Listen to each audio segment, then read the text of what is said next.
And what this section of slides is about, don't write code to begin with.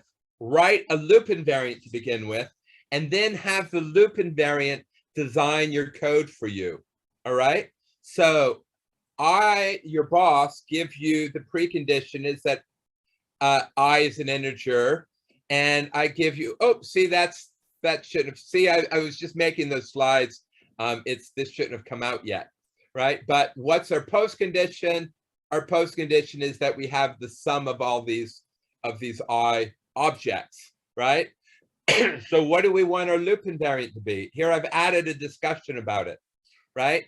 You could say each iteration adds a new object, right? But that's an action, not a picture, right? And this is a threat. Don't fight me on this because I will fail you, right? All right, so now what is a loop invariant? It says what needs to be true in the middle of the computation, right? Well, let's think about it. The post condition says that I've added a bunch of objects together, right?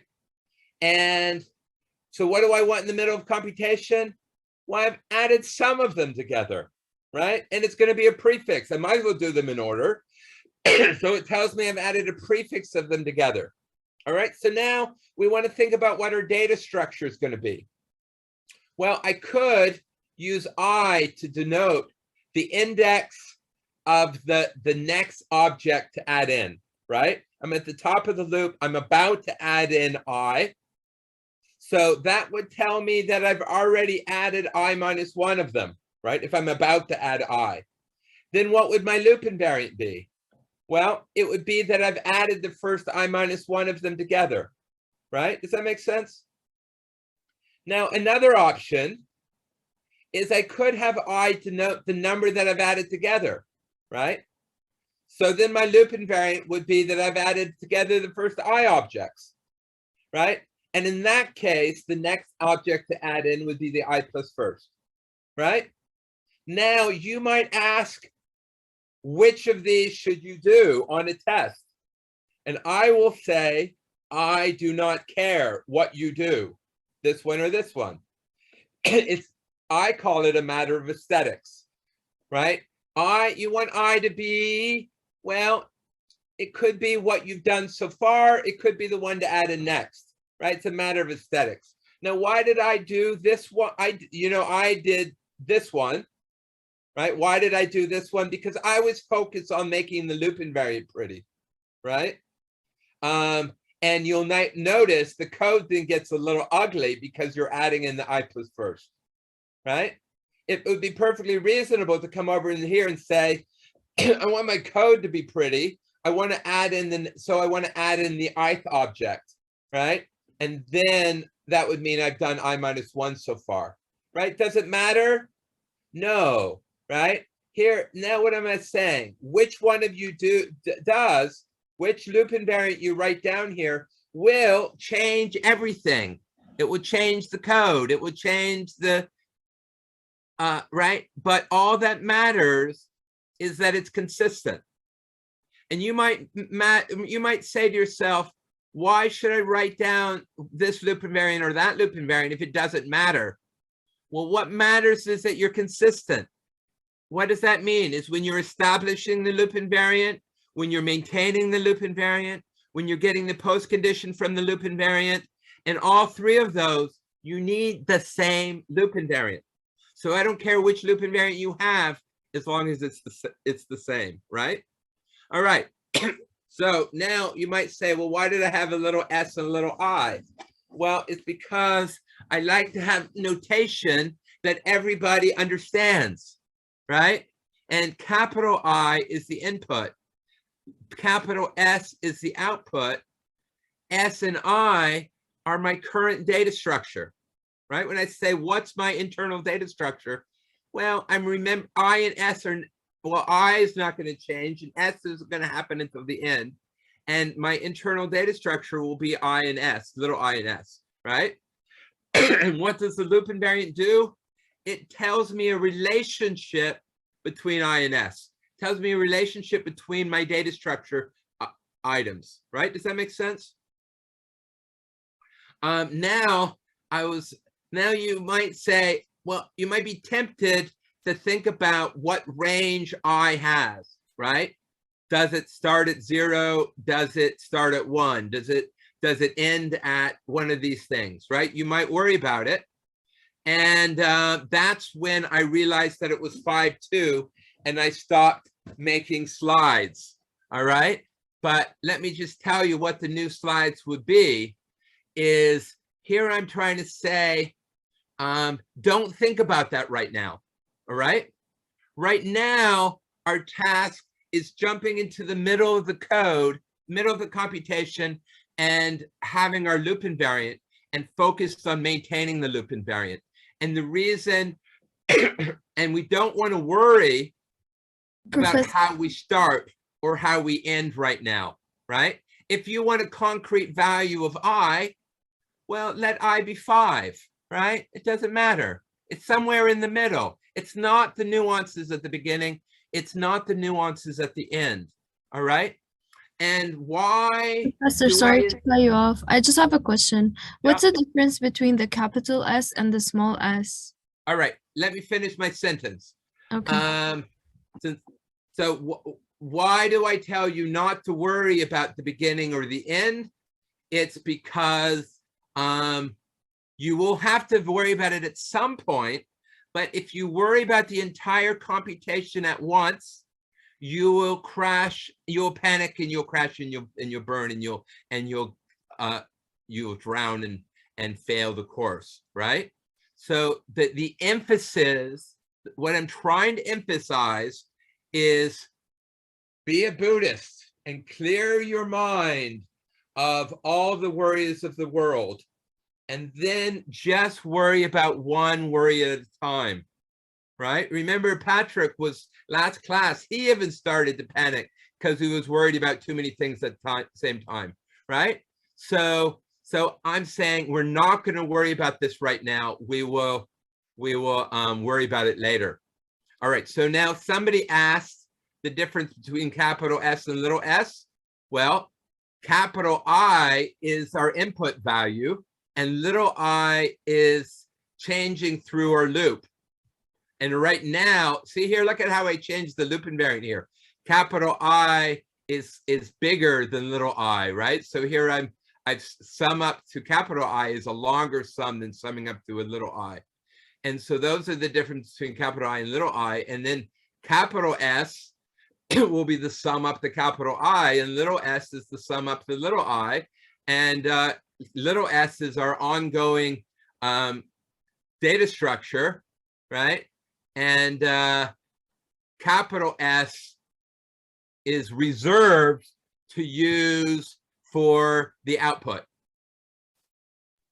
right? Does that answer your question? Yes, thank you.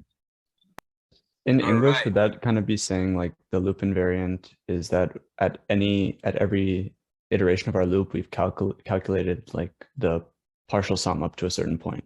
Yeah. That's what it is, right? S and I, S is our partial sum, and I tells us little s is our partial sum, little I tells us how far we've gone. Okay. Right. And then we moved on to, well, what's our measure of progress? Well, just I alone is an obvious measure of progress. So how do you make progress? You just have to increase I, right? And what is our exit condition? That goes back to don't worry about it yet, right? Don't worry about it yet. You know, when I is big, you'll stop, right? Right now, it's not big enough, right? Does that make sense? In some ways, this example is so easy that you might think this is a dumb example. And the truth is the example that everybody crashed and burned was harder than this. But I went back to an easy example. So what I'm saying is, suppose in order to, you have to do two things in your iteration. You have to make progress and maintain the loop invariant, right? So people don't know how to do both at the same time. So what I'm saying is, do them separately. First, I'm standing here. I know the loop invariant is true. I'm on the path. So I'm going to make progress. All I need to do to make progress is to add 1 to I, right? So I add 1 to I, and that puts me up here, right? Is my loop invariant true now? No, I changed I didn't change S, right? The loop invariant is not true. So then, in order to make, now I have to reestablish the loop invariant, right? I'm going to now say, now, how do I come back to make the loop invariant true again, right? Does that make sense? Yeah. So the I equals I plus 1 is the step to make the progress, and the S equals S plus I squared is how you maintain the loop invariant. How you bring it back onto the path. Okay. Exactly. Like, so here we, yeah. But see, that's where I get confused, because I would have just thought that S equals S plus I squared would be the loop invariant. I still don't understand how you came up with like the capital S and the lowercase s, and then the capital I and the lowercase I. I get like you. That's the only part that I don't understand. Like if I wouldn't have done that. I wouldn't have thought that if I just changed the letters, it would be the loop invariant. All right, well, partly I want every letter to have a meaning that we know what it is, right? And so capital I is my input, and I'm going to leave capital I to mean my input. And then capital S is going to be my output, right? So I'm going to keep that letter to mean my output. And so now I'm on the inside of my loop, and I have some data structure. And what's my data structure going to be? Is going to have some I, and I'm going to have some S, right? And they're going to be changing, right? I know I'm going to be changing I and changing S. And so I gave them different letters, not to confuse them. It looks like I have different oranges too. Sometimes I can't tell the difference between the oranges, but that orange looks different than that orange. It's not supposed to be. But anyway, right? So that's why I said right? And then over here, right? So little s and little I are my internal variables within the loop, right? And then what does this say? This says more than that. When I'm at the top of the loop, my little variable s has value st. And when I go around, my little variable s has value st plus 1, right? Yeah. I'm giving names to everything so that we can talk about them, right? And now here, so this is what I said you're supposed to do on your test. You copy down, what does the loop invariant say at time t? Well, I said at time t, I have variables it and st, and loop invariant being true at time t, I just copy down the loop invariant with respect to the time t values, right? And then what does the code give me? Well, it gives me I'm not done. What does this give me? Well, we're going to have a bunch of code, but one of the code is I have to do this, right? So to do this, let's write down that into math, right? This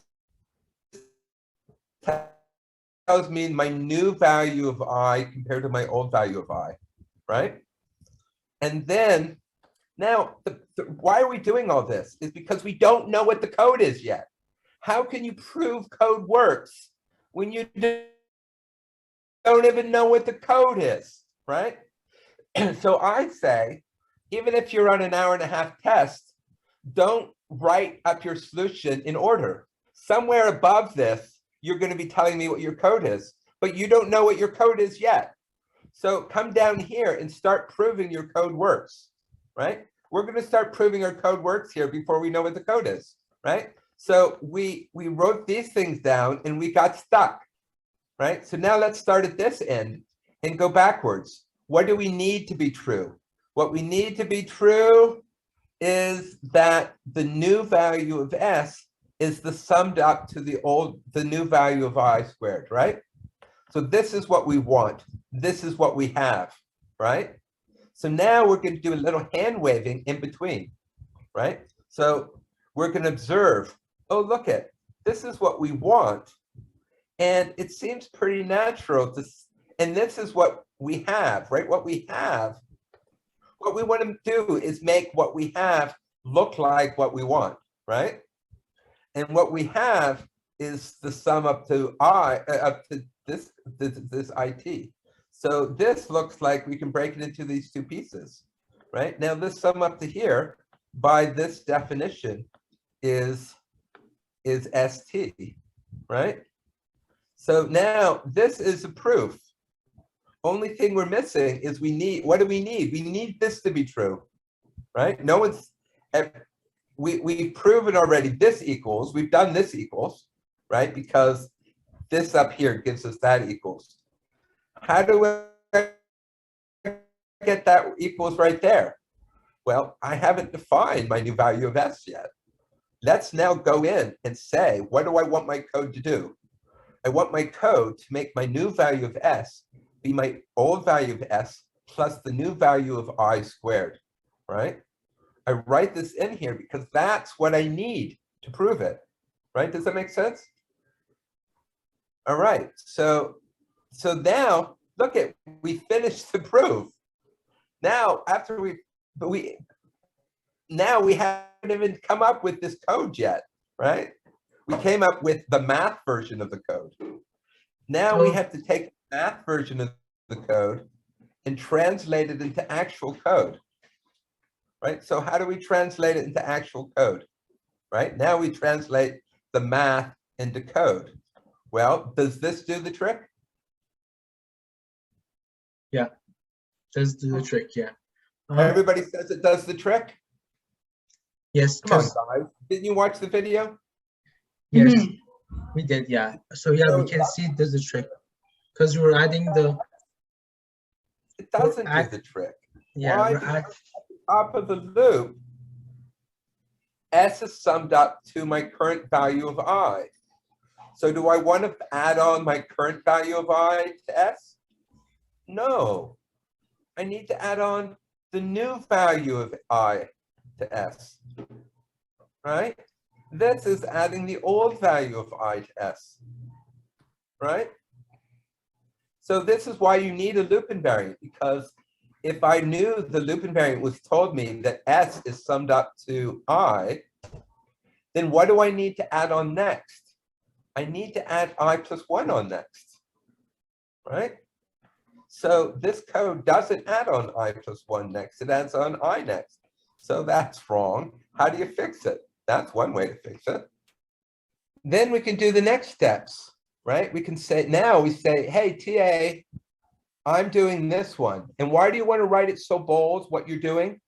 One, to make sure your TA knows what you're doing. But you know, if I'm marking it, I know the order in which I want to read it.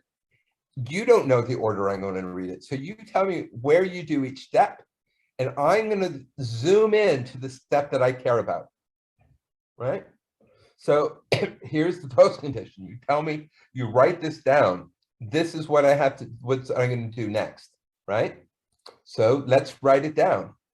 So here's the invariant, right? What do I get from the invariant? That's my loop invariant, right? Here's my exit condition, right? So remember, I wrote in exit conditions before, but here I'm writing in, I don't really know yet, right?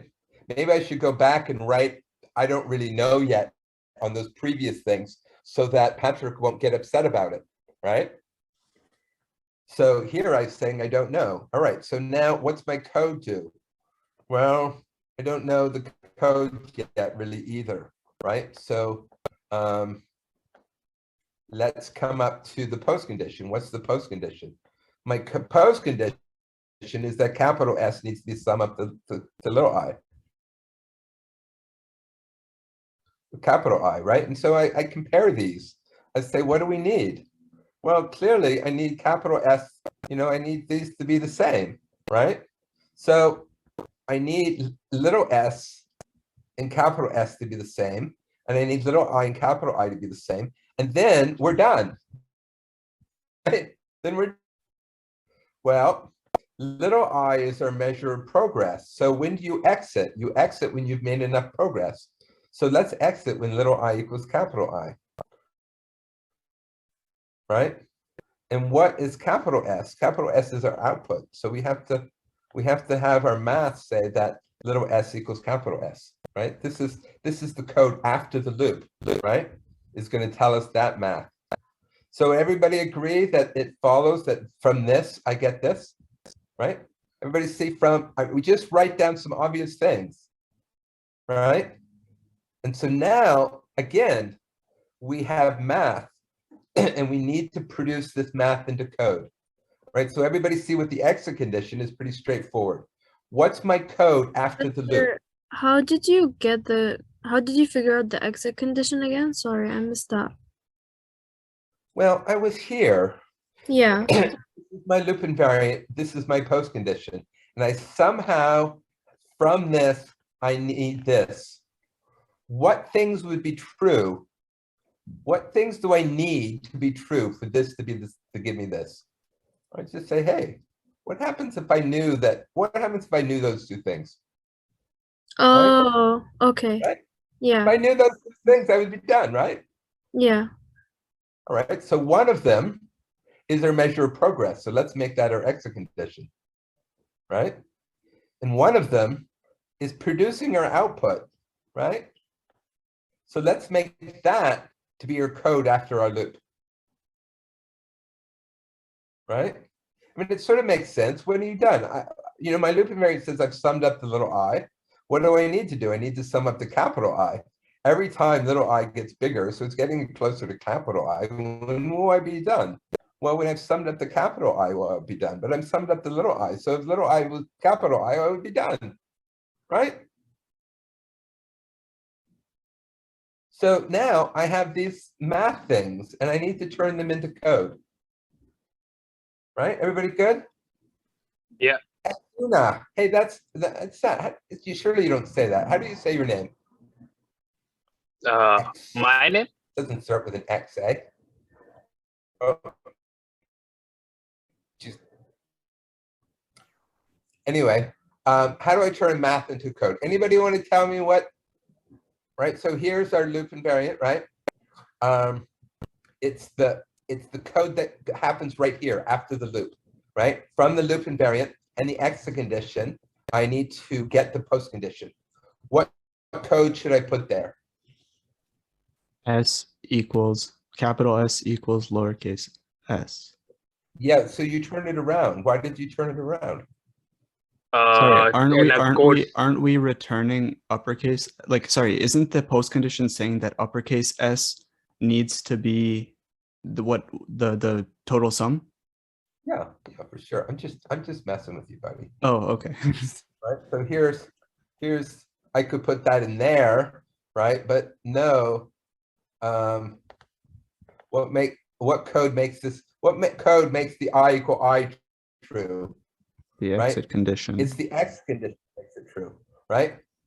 Right? Now, you'll note some people like while statements. I personally like loop statements, exit. I want to be told when you're going to exit, while the while tells me when you're going to not exit, right? So you could flip it around to a while if you wanted. But you can see mine is more mathematically friendly.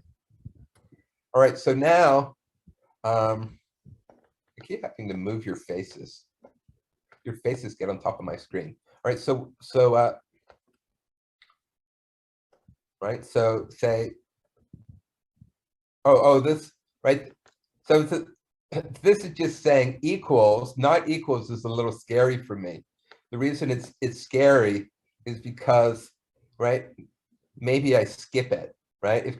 If I equals, if it keeps going up by an even amount, then you might not actually be equal. So that's why I like less than versus greater than or greater or equal to. It makes me feel a little bit more secure that if I pass it, I will exit. But let's not worry about that too much. All right. So what code are we giving in there? Right. This is what Patrick said. Capital S equals little s, and I got it turned around here. Right. Now, why did I turn it around? Is because here is a math statement. Little s equals capital S and capital S equals little s are the same. Why did I write it this way? Was to mess with you. And why does it need to be this way? It's because we have little s and we want to find big S, right? So everybody good? Everybody good with that? Yes, but I want to say one thing is that before I was confused by you're saying math statement switch to the codes, but then after I read all of your materials, I found that maybe we can understand in another way, and that is what is making the measure progress. It is our little I. So since it is little I making progress at each step, so it should show up in exit condition. He should Right. know when he should stop his work. So Right. that's why we let little I equals to the capital I. Yeah, exactly. When I exit, this is what I want to be true when I get down to the post condition, right? I need this to be true. How do I make them true? Well, I'm making this one true by having it be my exit condition. And I'm making this one true by, well, I have a value for little s. I don't have a value for capital S. So set capital S to be little s, right?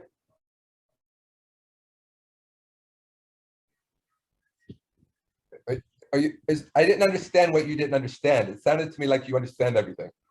I didn't get a question. Oh, no, I'm not saying a question. All right. Yeah, I think you get it. Are you good here? Yes, I'm good here.